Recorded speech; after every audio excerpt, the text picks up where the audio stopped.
I love that. A good leader in a company is really what make or breaks a company. 100%. You know, when you guys go through hard times or maybe revenue's not supposed to be where it's at, having that kind of leader will ultimately determine whether or not you guys are going to stay in business, or in a couple of months you guys will be out of business.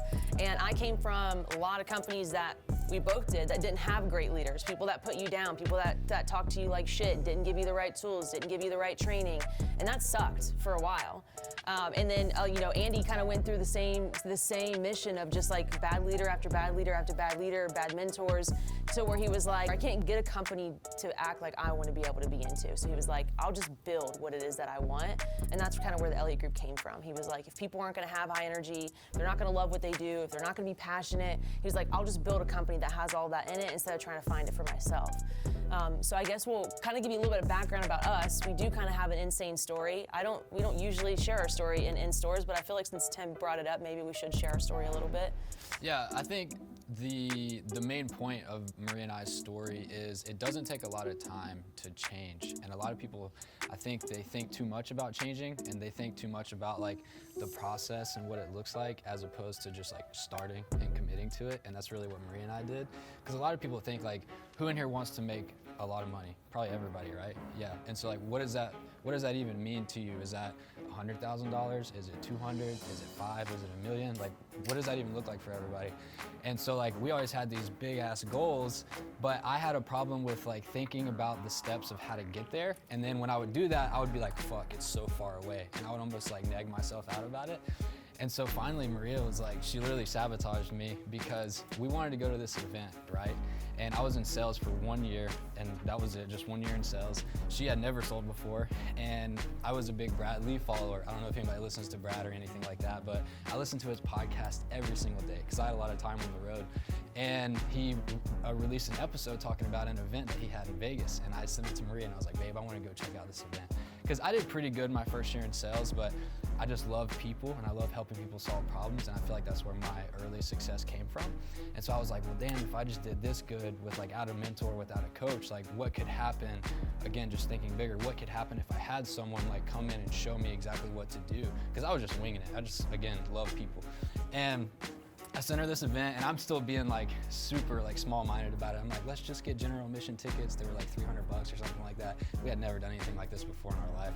And over that year, we had saved up about 10 grand, which was, for us at 24 years old, it was a shit ton of money. And we had a very bad relationship with money. So like, for us to even save 10 grand was like a big deal for us.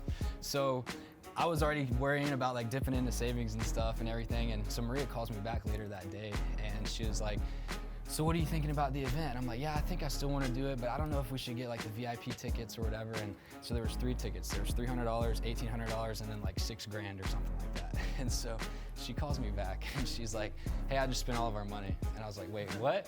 She was like, yeah, I literally just spent 10 grand on 2 of the best tickets that they had for the event. I was like, oh, and she was like, yeah, they're non-refundable, so we're going. I was like, okay, cool, let's do this thing then. And so that's always kind of been like our thought process, is like, we'll figure it out. Like, we'll get through whatever. We've been together for like 10 years.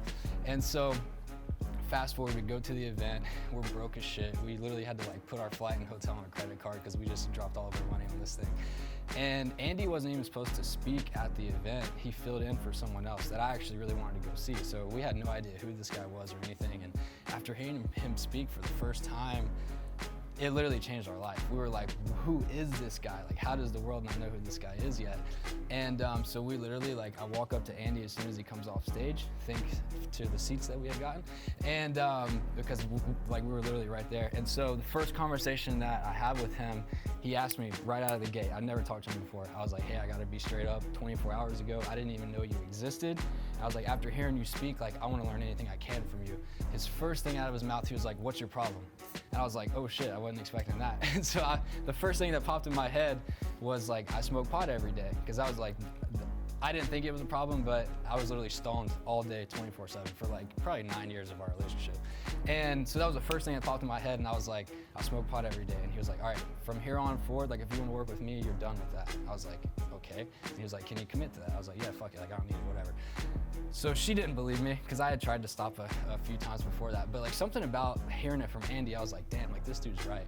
And so literally we go home, and I literally pack all my shit up. I give it to one of my friends, and I was like, hey, I don't need this anymore.